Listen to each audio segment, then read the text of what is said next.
స్వాగతం. సన్నబియ్యం పథకం పంపిణీ ప్రారంభంతో లంబాడి తండాలో బంజారాలతో కలిసి నృత్యం చేసిన ప్రభుత్వ విప్ వేములవాడ శాసనసభ్యులు ఆది శ్రీనివాస్.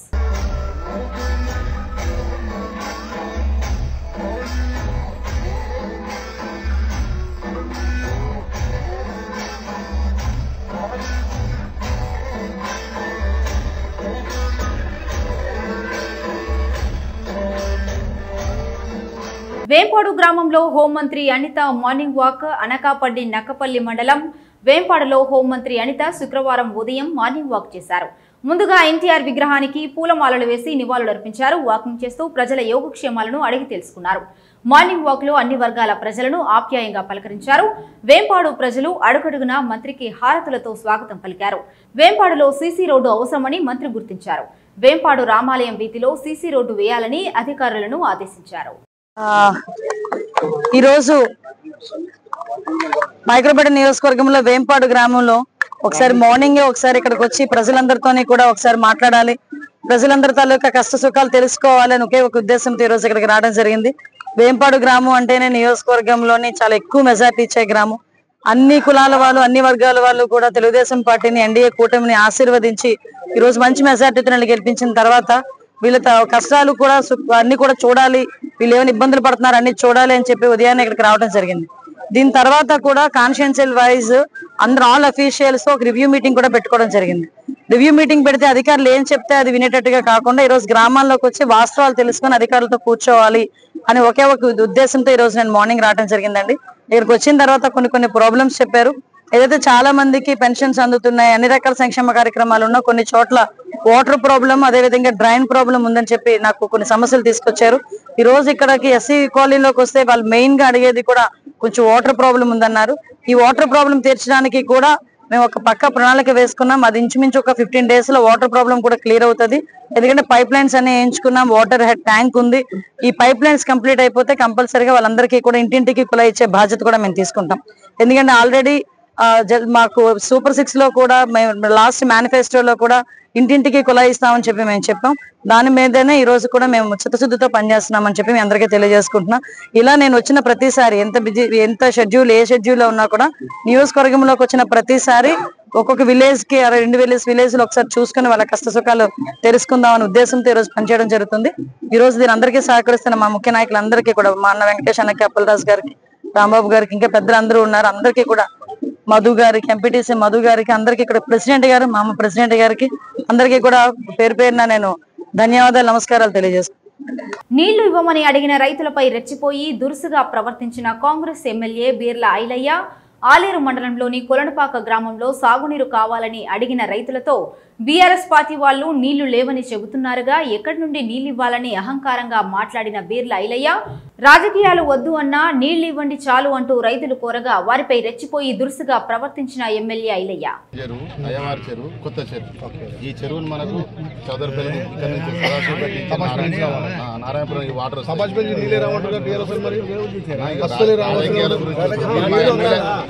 రాజకీయాల టైం వచ్చిన నేను మీరు మా ఎమ్మెల్యే గారు మా ఊరి గురించి మిమ్మల్ని అడుగుతున్నాం. టీఆర్ఎస్ పార్టీతో కాంగ్రెస్ పార్టీ పంచాయతీ నీళ్ళ గురించి గతంలో నింపిందే టీఆర్ఎస్ ప్రభుత్వం నింపింది. మీ ద్వారా మాకు నీళ్లు కావాలని అడుగుతున్నాం అన్న, మాకు నీళ్లు కావాలని అడుగుతున్నాం. కృతజ్ఞతగా మేము కావాలి కదన్నా, అన్ని ఒకే తరంలో కావు కదా. మేము అడుగుతున్నాం, మాకు నీళ్ళు కావాలని అడుగుతున్నాం అన్న. ఇస్తే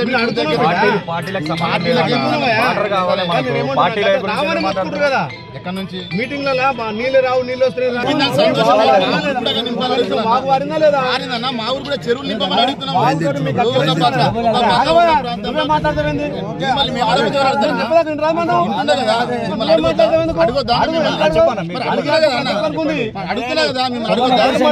భద్రాద్రి కొత్తగూడెం జిల్లా భద్రాచలం పోలీస్ స్టేషన్ పై ఏసీబీ దాడులు. సిఐ గన్మెన్ తో సహా మరొకరి అరెస్ట్. మార్చి 19 నాడు లక్ష్మీదేవిపల్లి నుండి భద్రాచలం గ్రావెల్ తోలుతున్న లారీని భద్రాచలంలో పట్టుకున్న పోలీసులు దానికి ఉన్నటువంటి పర్మిషన్స్ విషయమై అడిగి దానిని స్టేషన్ కి తరలించారు. దాంతో లారీ ఓనర్ వచ్చి దాన్ని ఇంటికి మట్టి తోలుతున్నామని, కమర్షియల్ కాదు అని చెప్పాడు. ఆ తర్వాత సీఐ రమేష్ గన్మెన్ రామారావు 30,000 చెల్లిస్తే లారీని కేసు లేకుండా విడుదల చేస్తామని మాట్లాడాడు. అంత డబ్బు నా దగ్గర లేదు అని లారీ ఓనర్ అనటంతో చివరకు 20,000 ఇస్తే లారీని వదులుతామని చెప్పారు. దాంతో గన్మెన్ రామారావు తన స్నేహితుడు కార్తిక్ సెల్కు 20,000 రూపాయల ఫోన్ పే ద్వారా చెల్లించండి అని చెప్పడంతో ఓనర్ ఫోన్ పే ద్వారా చెల్లించడం జరిగింది. ఆ వెంటనే లారీని వదిలిపెట్టారు. విషయం ఏసీబీకి చేరడంతో ఈ రోజు పక్కా ఆధారాలతో భద్రాచలం సీఐ రమేష్ గన్మెన్ రామారావు అతడి స్నేహితుడు కార్తిక్ ను అరెస్ట్ చేయడం జరిగింది. ప్రభుత్వ అధికారులు లంచాలు అడిగితే తమకు సమాచారం ఇవ్వాలి అని ఏసీబీ అధికారి కోరాడు. మార్చి 19వ తేదీ భద్రాచలం అవుతున్నటువంటి లక్ష్మీపురం నుంచి భద్రాచలం లోపలికి ఒక గ్రావెల్ లారీ వస్తుంది. భద్రాచలం పోలీస్ స్టాఫ్ ఆ గ్రావెల్ లారీని ఆపారు. మీకు పర్మిషన్ లేదంటూ ఆపారు. ఆపి ఆ లారీని పోలీస్ స్టేషన్ తీసుకుని వచ్చారు. భద్రాచలం టౌన్ పోలీస్ స్టేషన్ తీసుకొచ్చారు. తీసుకొచ్చిన తర్వాత నెక్స్ట్ గ్రావెల్ తోలుకునేటటువంటి ఓనర్ కూడా వచ్చారు. వచ్చి సీఏ గారిని కలవడం జరిగింది. సార్ మాది ఇంటి కోసం అది తయారు చేసి తెచ్చుకుంటున్నాం, గ్రావెల్ కమర్షియల్ కాదన్నారు. లారీ ఓనర్ని రమ్మన్నారు. లారీ ఓనర్ కూడా వచ్చారు. ఓనర్ వచ్చిన తర్వాత అతనికి నీ మీద లారీ మీద మీ మీద కేసు పెడతాను, కేసు పెట్టి డిటైన్ కేసు రిజిస్టర్ చేస్తామని చెప్పేసి బెదిరించారు. లారీ ఓనర్ మీరు కేసు పెట్టుకోండి అంటే ఈ లోపల గన్మెన్ అయినటువంటి సీఏ గారి గన్మెన్ రామారావు వచ్చి నేను సీఏ గారితో మాట్లాడతాను అని ఒక సీఏ గారితో వెళ్ళి లోపలికి వెళ్ళి మాట్లాడొచ్చిన తర్వాత ఒక 30,000 రూపీస్ డిమాండ్ చేశారు. చేసి 30,000 ఇస్తే నీ లారీ వదిలిపెడతామని ఓనర్ చెప్పగానే కంప్లైంట్ ఇతనికి లారీ ఓనర్ మీరు కేసు పెట్టుకోండి నా దగ్గర అంత డబ్బులు లేవనగానే లేదు నేను మళ్ళీ కావాలంటే నేను సీఏ గారితో మాట్లాడితే మళ్ళీ లోపలికి వెళ్ళి వచ్చి మళ్ళీ దాన్ని 20,000 రూపాయలకి ఇచ్చేశారు. తగ్గించిన తర్వాత 20,000 రూపాయలు నేను ఇప్పుడు కట్టలేను, నా దగ్గర లేదంటే కూడా మీరు ఇప్పుడు కడితే నేను లారీని పంపిస్తాను, లేకుంటే లేదంటే కూడా అతని విధి లేని పరిస్థితిలో నువ్వు ఇప్పుడు ఇమీడియట్గా ఒక నంబర్ ఇస్తాను దానికి ఫోన్ పే చేయడం కానీ ఒక ఆ పిఎస్ఓ రామారావే వేరే థర్డ్ పర్సన్ పంపించాడు, కార్తీక్ అనే అతను పంపించాడు. వచ్చిన తర్వాత ఆ కార్తీక్ అనే అకౌంట్కి సిఏ మన రామారావు యొక్క దీని ప్రకారమే 20,000 రూపాయలు ఫోన్పే చేశారు. ఫోన్పే చేసిన కూడా క్లియర్ రికార్డింగ్ ఉంది. ఫోన్పే చేసిన మరుక్షణమే లారీని రిలీజ్ చేశారు. యాక్చువల్గా అది ఇల్లీగల్ ట్రాన్స్పోర్టేషన్ లారీ అయితే వాళ్ళు డిటైన్ చేయాలి, కేసు రిజిస్టర్ చేయాలి, పంచనామా చేయాలి, ప్రొసీజర్ ఫాలో కావాలి. మరి లారీ ఏమైనట్టు? సో నెక్స్ట్ మేము మా ఏసీబీ ఇన్వెస్టిగేషన్ ప్రకారం మీడియేటర్ సమక్షంలో మేము ప్రతిదీ చేస్తాం. ఈరోజు ముగ్గురిని అప్రహెన్షన్ చేసిన తర్వాత వాళ్ళని అడిగిన తర్వాత రామారావు కానిస్టేబుల్ కూడా నేను 20,000 రూపాయలు సీఏ గారు చెప్తేనే తీసుకున్నానని మా మీడియేటర్స్ ముందు ఓపెన్ ఎవిడెన్స్ చెప్పారు. So this is the fact. Case register చేయలేదు, పైగా ఆ బాధిత దగ్గర నుంచి 20,000 రూపాయల లంచం డిమాండ్ చేసి ఫోన్పే ద్వారా చేయించుకున్నందుకు ముగ్గురిని మేము అరెస్ట్ చేస్తాం. Thank you. అనంతపురం జిల్లాలో మంత్రి కొల్లు రవీంద్ర పర్యటించారు. ఈ సందర్భంగా ఆయన పలు అభివృద్ధి కార్యక్రమాలలో పాల్గొన్నారు. అనంతరం ఆయన మీడియాతో మాట్లాడుతూ సామాన్యుడికి అందుబాటులో లేకుండా మద్యం ధరలను వైసీపీ ప్రభుత్వం అమాంతంగా పెంచి ప్రభుత్వ ధనాన్ని లూటీ చేసిన వ్యక్తి జగన్ అని విమర్శించారు. 1986లో ఈ గోడౌన్ని ఆ రోజున ఏర్పాటు చేసి అంతకుముందు ఇక్కడ ఎరెక్ సంబంధించినటువంటి మ్యానుఫ్యాక్చరింగ్ యూనిట్ ఉండేది. దాన్ని డిపో కింద మార్చి దాదాపు మొన్నటి వరకు ఒక 50 నుంచి 60 మంది ఇక్కడ వర్క్ చేయటం. 2016లో సంభవించినటువంటి ఒక అగ్ని ప్రమాదంలో ఈ గోడౌన్లో అంతా కూడా తగలబడిపోవడం. మరి అప్పుడు కమిషనర్గా ఉన్నారు ముఖేష్ కుమార్ మీనా గారు, వారు మేడం గారు చెప్పినప్పుడు నేను కూడా వచ్చి ఇక్కడ పరిశీలించడం జరిగింది. ఇమీడియట్గా వేరే ఆల్టర్నేట్ పెట్టుకుని దీన్ని నిర్మాణం చేయడానికి ఆ రోజున ఇన్సూరెన్స్ కానీ అదేవిధంగా డిపార్ట్మెంట్ నుంచి కూడా కలిపి 11 కోట్ల రూపాయలు శాంక్షన్ చేయడం జరిగింది. తిరిగి మళ్ళీ దాదాపు 8 సంవత్సరాల తర్వాత ఈరోజు ప్రారంభించుకోవడం చాలా ఆనందంగా ఉంది. అత్యంత ఆధునికంగా మొత్తం 40,000 స్క్వేర్ ఫీట్లో ఈ అత్యంత ఆధునికమైనటువంటి ఈ డిపోని ఇక్కడ ఏర్పాటు చేసుకోవడం. దీంతో మొత్తం ఇప్పటికీ రాష్ట్రంలో 29 డిపోలు ఉన్నాయి.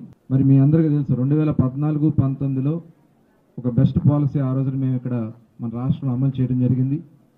దానివల్ల రాష్ట్ర ఆదాయం కానీ ప్రజల ఆరోగ్యం మీద ఎప్పటికప్పుడు మానిటరింగ్ చేసుకుని ఒక కంట్రోల్ ఉండేది.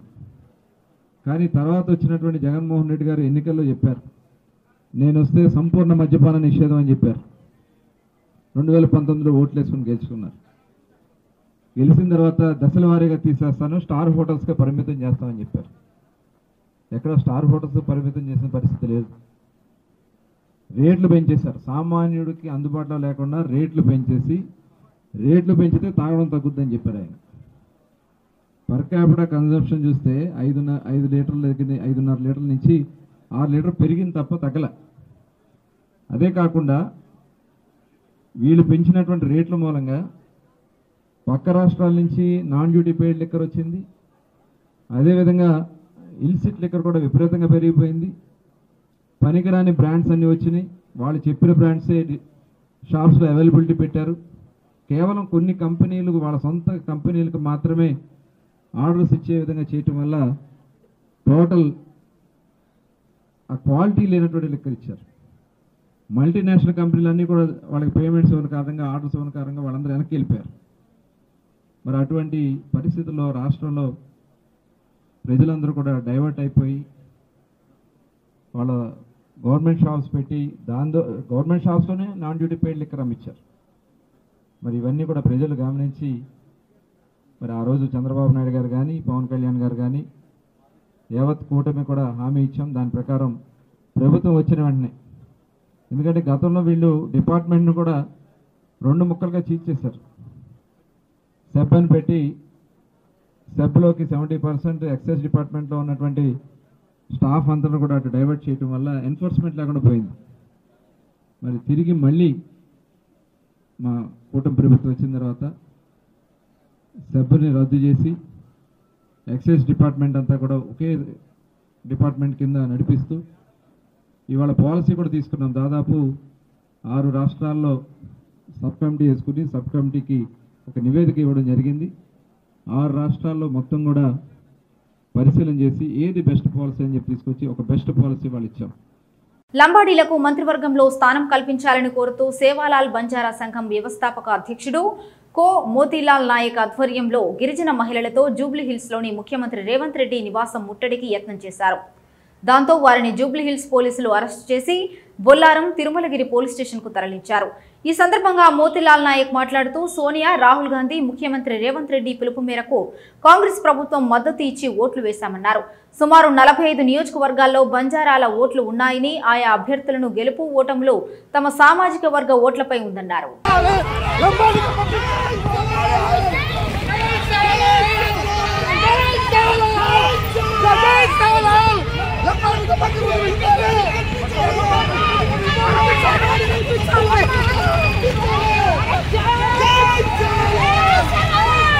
సామాజిక పరంగా లంబాడీలకు, లంబాడీ ఎమ్మెల్యేలకు మంత్రివర్గంలో స్థానం కల్పించాలి.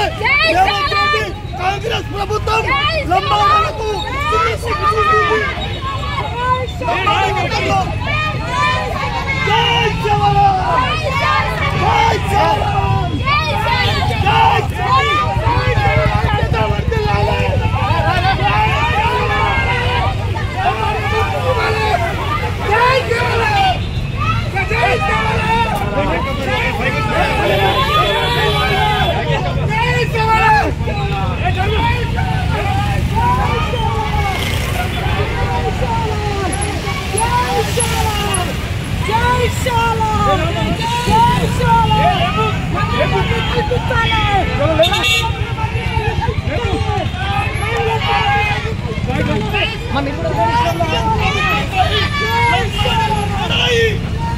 సామాజిక పరంగా మంత్రివర్గంలో లంబాడీలకు స్థానం కల్పించాలి. రేవంత్ రెడ్డి గారు కాంగ్రెస్ పార్టీకి వ్యతిరేకంగా లంబాడీలు ఏకతాటిగా ఉద్యమం చేస్తారు. బాపట్ల రైల్వే స్టేషన్ వద్ద గల ఐఆర్టీసీ టికెట్ బుకింగ్ షాప్ లో అగ్ని ప్రమాదం చోటు చేసుకోవడంతో నిర్వాహకులు లక్ష్మీనారాయణకు, మరో మహిళకు తీవ్ర గాయాలు. ఆసుపత్రికి తరలింపు. ప్రమాద ఘటనకు సంబంధించిన పూర్తి వివరాలు తెలియాల్సి ఉంది.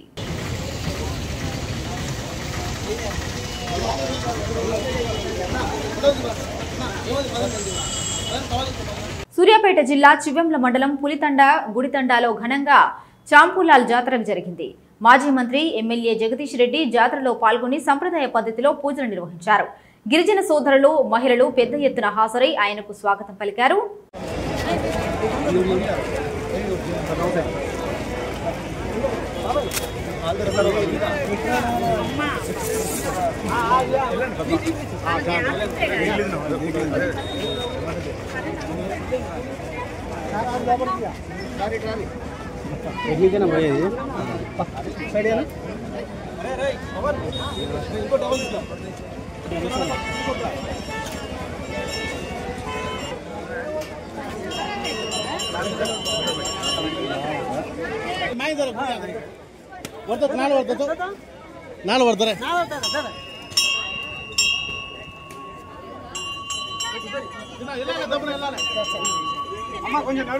మహాత్మా పూలేకు జగన్ నివాళులు. విజయవాడ మహాత్మా జ్యోతిరావు పూలే జయంతి. మాజీ ముఖ్యమంత్రి వైఎస్ఆర్ కాంగ్రెస్ పార్టీ అధ్యక్షుడు వైఎస్ జగన్ ఈ సందర్భంగా పూలే చిత్రపటానికి తన నివాసంలో నివాళులర్పించారు.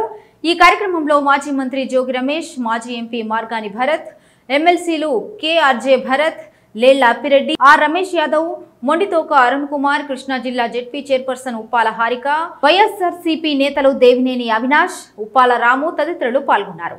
రైతుకు పొలమే జీవితం. అది పచ్చగా కలకలలాడేందుకు ప్రాణం పెడతాడు. ఈ ప్రయాణంలో కట్టుకున్న భార్యను, కన్న బిడ్డలను మర్చిపోతాడనేందుకు నిర్మల్ జిల్లా లోకేశ్వరం మండలం రాజురా గ్రామానికి చెందిన రైతు పతాన్ని నడిపి మల్లన్న జీవితమే నిదర్శనం. పొలంలో నీటి జాడ కనుగొనేందుకు 10 ఏళ్లుగా చేస్తున్న ప్రయత్నాలు ఫలితం ఇవ్వకపోవడంతో ఆయన తన సొంత పొలంలోనే ఉరేసుకున్నారు. కుటుంబాన్ని కష్టాల సంద్రంలో వదిలేశారు. మల్లన్నకు భార్య, కుమారుడు, కుమార్తె ఉన్నారు. కుమార్తెకు వివాహం చేయగా కుమారుడు పోటీ పరీక్షలకు శిక్షణ తీసుకుని ఉద్యోగ అన్వేషణలో ఉన్నాడు. తమకున్న 7 ఎకరాల పొలంలో మల్లన్న వరి, మొక్కజొన్న సాగు చేస్తుండేవారు. సరైన నీటి లభ్యత లేకపోవడంతో 10 ఏళ్ల వ్యవధిలో ఏకంగా 27 బోర్లు వేయించారు. ఒక్కదాంట్లోనూ నీరు పడలేదు. ఎలాగైనా నీరు పొందాలనే తాపత్రయంతో ఈ ఏడాది మరో 3 బోర్లు తవ్వించారు. ఒక్కటి కూడా ఫలితం ఇవ్వలేదు. 30 బోర్లు తవ్వించినా గంగమ్మ తల్లి కరుణించకపోవడంతో తీవ్ర మనస్తాపానికి గురయ్యారు. మరోవైపు బోర్లు తవ్వించడానికి చేసిన అప్పులు పెరిగిపోయాయి. నానా కష్టాలు పడి చాలా వరకు తీర్చేగా మరో 5 లక్షల వరకు మిగిలాయి. వీటి నుంచి ముక్తి లభించే మార్గం కనిపించకపోవడంతో తన పొలంలోని చెట్టుకు ఊరేసుకొని ప్రాణాలు వదిలారు. అతని మల్లన్న అని రైతు, ఆయన ఆదర్శంగా పనిచేస్తుండే ఏం చేసిండో ఇట్లయిందో కానీ ఈరోజు బోర్ బాయిలన్నీ ఎత్తుపోయిన దానికి ఆయన ఎదురు బుద్ధితోనే జరిగిందో కానీ ఆయన కష్టపడ్డోడే ఏమైందో కానీ ఆయన మనసు తత్వం ఏం జరిగిందో కానీ బోర్లు అన్నీ ఎత్తిపోవట్లా 2-3 ఈసారి బోర్లు సుఖేసిండు, అవి పేలవుట్లా ఆయన బాధపడి ఈ విధంగా ఆయన చనిపోవడం కారణం ఏందో కానీ అర్థం కాకొచ్చి మాకు. ఆయన పంట ఆదర్శంగా తీసినోడు ఇట్లా అయిపోయిందంటే మేమే పరిశీలన అవుతున్నాం. ఈ రోజుల్లో బోర్ బావులు బాగా ఎత్తుపోట్ల అందరికీ బాధని అనిపిస్తుంది. ఈ సంవత్సరం అంతా అంతే ఉన్నది. పంట లేకనే ఆయన బాధపడే ఈ పని చేసిండని నేను కోరుకుంటున్నాను. రాజురా గ్రామానికి చెందిన పతాన్ని నడిపి మల్లన్న అనే వ్యక్తి తన వ్యవసాయ భూమిలో గత 6 సంవత్సరాల నుంచి 20 వరకు బోర్లు వేయడం జరిగింది. ఒక బోరు కూడా సక్సెస్ కాకపోయినా అందులో ఒక బోరు సక్సెస్ అయ్యి కొంచెం నీరు పారిస్తూ ఉండగా తన వ్యవసాయ భూమిని కాపాడుకుంటూ వచ్చాడు. అదే వ్యవసాయ భూమిలో ఉన్న బోరు గత నెల రోజుల నుంచి అకాల ప్రకృతి వైపరీత్యాల వల్ల అది అడుగంటిపోయి పంట చేతికొచ్చిన పంట ఎండిపోవడం తన కళ్ళారా చూసి బాధ తట్టుకోలేక తన అప్పులు ఎలా తీర్చాలనే ఆవేదనతోటి మనస్తాపానికి గురై ఉరివేసుకొని చనిపోవడం జరిగింది.